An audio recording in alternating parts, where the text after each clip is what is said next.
Alright guys, TacticalRab back again today. Hope you're all doing well and enjoying your day so far. And a very interesting day on the timeline yesterday, no doubt about it. Some scrims going on between some CDL pro teams. The OpTic guys, the Seattle Surge guys, seemingly having a pretty good time. The same certainly cannot be said for reigning champions Atlanta FaZe. Very much intrigued to your thoughts in the comment section below. If you enjoy the video, hitting the like button is the best thing you can do to help this channel reach more people. Please consider subscribing as well if you have not already. Firstly, this kind of questionable take from Bance, Call of Duty Vanguard is a top 3 god of all time. I won't be told otherwise.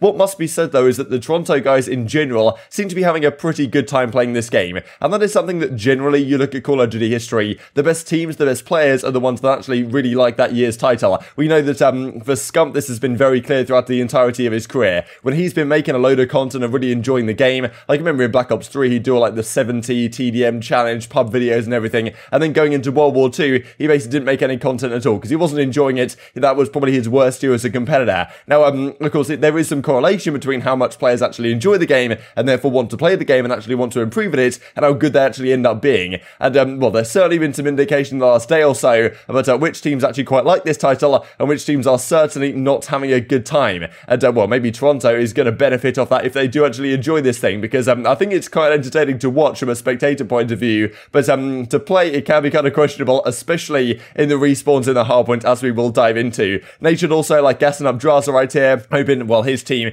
is going to have some serious results. We did talk about Los Angeles Thieves and their potential yesterday. We're not talking about them today though, because I didn't really see them in scrims last night, but OpTic certainly were going on. We had Rokkr also streaming their scrims, FaZe were doing so, which is great to watch, and Seattle Surge as well, in well, some pretty surprising outcomes, let's just put it that way. So as Arcitys says, squad spawned scrims. This is like how the FaZe guys all like tweet about this type of stuff, because they're not particularly happy with the situation. You do have to wonder, like I don't think fines come into effect yet, at least based on what, well, Hex was saying on the podcast yesterday. We have looked at a clip with Scump when he was like, okay, because it's the off season, probably like fines don't come into effect, but maybe if you criticize the game too heavily, like I don't know. Anyway, squad spawn scrims is probably okay, but still I do wonder if the CDL's looking at some of these tweets and some of the frustrations for some of these players, because certainly some tweets last night were getting deleted off the timeline as a result of things. Let's talk about these scrims. Firstly, OpTic played up against the Minnesota Rokkr. I'm not going to go through absolutely every single map, but just to go give you guys a bit of a picture on what was going on. So 250-189 here on Berlin. In general, OpTic had a pretty good time. The only maps they lost really on the day, or at least the majority of them, were to Atlanta FaZe in the first set they played against them. But Rokkr, yeah, 250-189. This here on Gavuto, a really close fought affair, 250-246. I don't think maybe OpTic made a comeback here. But there was this game as well, 250-190 on Bocage. And this is like one of the most high, well, engagement maps you're really going to see. Shotzzy was making some absolutely phenomenal plays on this one. I'm not even sure if it was this map in particular, but just watching him run around this map is just absurd. But yeah, triple 40 bombs. Of course, this is eliminations. So 43 and 34. More than likely, it was about 34 and 34. Something Scum probably went dead even. But just eliminations obviously make it look pretty good. But Dashy's been looking really good as well, especially on, I saw him play Tuscan, right, with the automaton or whatever exactly you want to pronounce it as, and he was fine with that. So definitely the OpTic guys were looking pretty damn good yesterday. And of course, look, it is very early days. These scrims are just at the start of the title. Things are seriously going to change. GAs are going to come into effect. Things are going to move around. But it is interesting to see which teams are generally having a pretty good time and which teams certainly aren't having a good time. So well, let's dive into the next set really, which is OpTic versus Methods & Co. So they played up against the team that was effectively, well, it's a similar squad to what was going to be the Washington quote-unquote Demon Cats or whatever of TJ, Methods, Paul X, and they would have had Vivid. Now they've got Venom into their team as the kind of challenger squad.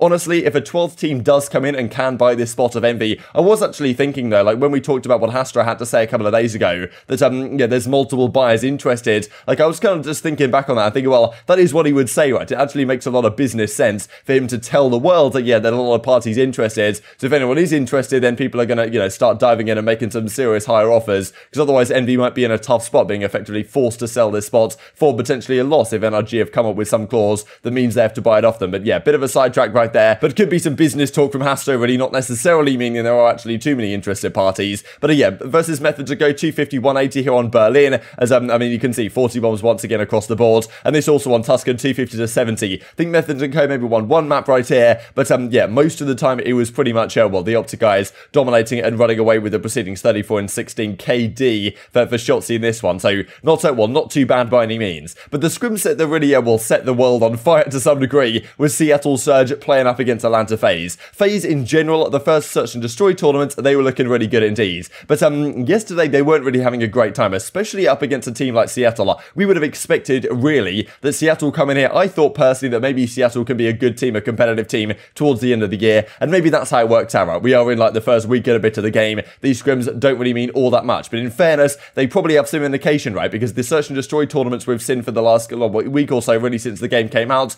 that generally the teams that are winning those are the ones that you would imagine to be the best. So maybe these scrims mean more than some people are suggesting, but generally people are still testing things. But still, just the way this scrim set went was kind of surprising, right? This team of Mack, Sib, Accuracy, and Pred, of course, like the young Australian guy that's just come over and have got all the Vita sorted. I mean, they win the map 1, they go to Berlin, they win this one as well, 250 to 227. And yeah, Seattle in general looking really good. Like, this is a team that I thought had an awful lot of potential, but actually to be looking this solid this early on is kind of surprising. I thought this team might take a little bit of time to click and get ready to go. But of course, like, yeah, how much can you really read into these matches? That, of course, is the big discussion I'm sure you guys might have in the comment section below. Because if these are to be taken at face value, this is it's pretty significant stuff. 250 to 227. They then win the Gavutu as well, 250, 184. Certainly, I saw a clip of aBeZy playing Wester on this, getting absolutely put in the blender for about 4 minutes straight, which just how things go, right? He was completely in the cycle. But yeah, right here, like the slaying numbers not really there for the FaZe guys. Of course, we can't see the deaths, right? You only see the latency as we discussed yesterday. And then Tuscan 250 to 202. So FaZe get completely blasted 4-0 in the kind of scrim set series. And yeah, I mean, Seattle Surge, best team in the game, baby, beat the defending champions 4-0 in this scrim set. And that's not really where it ends for FaZe on the day. They do come up against OpTic right here, so 250 to 217. The first scrim set here, FaZe generally outplayed them, but the second scrim set OpTic basically did the same thing back to them. So as you can see, these are the overall numbers. Don't want to go through absolutely every single scoreboard, but most of the great scoreboards actually coming from the data view from Rambo's stream.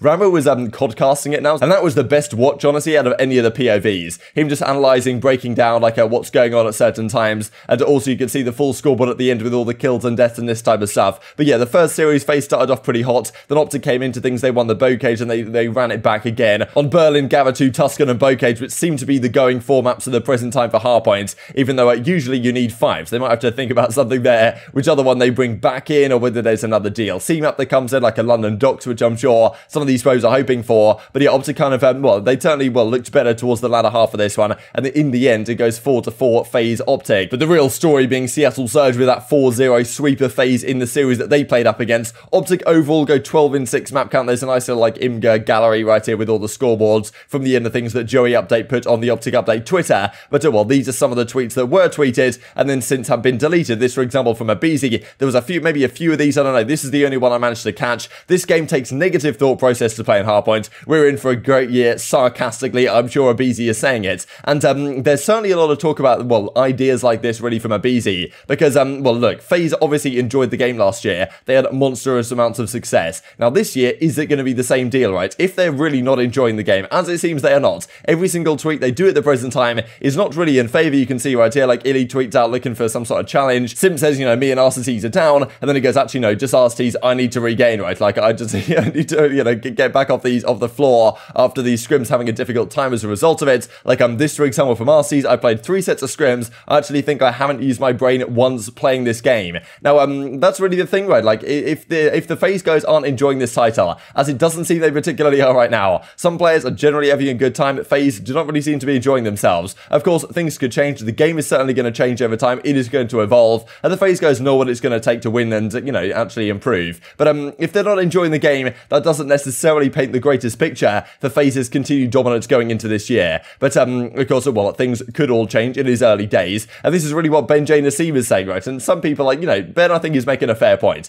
At the same time, like, would Ben have been tweeting this if FaZe hadn't lost 4-0 in that scrim set? Then you could argue maybe not. But as he says, CDL pros don't even know priorities, setups, and full spawns yet. People on the timeline of Reddit taking week 1 scrim results way too seriously. That may well be true, but as I say, right, if FaZe had 4-0 in Seattle Surge, maybe he doesn't tweet this, right? And as Jacob says, you know, just kind of a bit of a funny one. FaZe Ben is shaking right now because, of course, they're having a tough time. Shotzzy was certainly putting on some montage clips as well. Watching this guy run around on Bocage especially is just, it's a phenomenal thing to see. Like, some of the plays this guy makes are out of control. And, well, we've talked about Shotzzy really the last couple of days. He certainly made it very clear on the OpTic podcast that he really enjoys the game in its current state. He thinks this game has a really high ceiling. Obviously, he still has his problems in the game right now, but when those are fixed, and if those get fixed over time, Shotzzy, I think, especially in this engine as well, this Modern Warfare engine, seems really, really good for Shotzzy, and of course, like, Illy right on the OpTic side as well, given the fact that, you know, that they were the world champions on Dallas Empire during that Modern Warfare season. There's certainly a lot of potential there, and generally, they seem to be enjoying the game more than the FaZe guys are. Now, if that changes, of course, things could potentially change, but it's still, I think, a very interesting storyline to keep your eyes on, because if some of these issues don't get fixed, and we are playing the game as it is right now with the squad spawns, that's clearly really frustrating the FaZe guys, and some of the other stuff in the title as well, the team that manages to grit their teeth and kind of fight through the suffering is probably going to be the one that's going to come out on top this year. And just to say this from Octane as well, it seems like the Los Angeles Thieves guys haven't really been playing too much Respawn yet. They've kind of just been seeing how the other teams are going, so maybe some scrims in the coming days on how this one ends up. But as Octane says, haven't played a lick of Respawn in Vanguard, but going off everyone's opinions on my timeline, we were in for a great year. Thumbs up, a word to Slasher AL, right? Because Slasher does this thumbs up thing that effectively is just sarcasm and says, yeah, it's not actually in a great spot. And this effectively echoing what aBeZy has been saying. But yeah, if players aren't enjoying the game, can you really expect them to have two great results throughout the course of the season? Very much intrigued to your thoughts in the comment section below. Hope you guys enjoyed the video. If you did enjoy it, hitting the like button tells the YouTube gods this is a good video. Others like you should see it as well. And I've grown the competitive Call of Duty community. Thank you much as always. Take care. And I will see you next time. I heard that. We got one. Pitching time. This guy was front hill weak. I got him. Nice. I have a main or like in hill. Teach hill dead. One more hill. Front hill. Zinny. Zinny 1 HP. Nice. Oh. Looking bottom house. I thought you were gonna get both of them, yo. One in the back of me. Zinny down the back. Oh my god. Dead. I got him. Yeah, 5 for a second. Yeah, time. Zinny right, dead. He went. Left attach. Yeah, he's left front barn. Dead. Front barn, go left barn. Bottom barn. I gotta glide. I'm one shot. I'm gonna go towards the target. Go ahead. Left is up. Dead. Nice one. Left side, deep left major. One shot, absolute on defense. That's him. I've helped Bruce. I got time. I'm on his. Mid lane attached. Two mid lane. One more mid hut. Mid hut.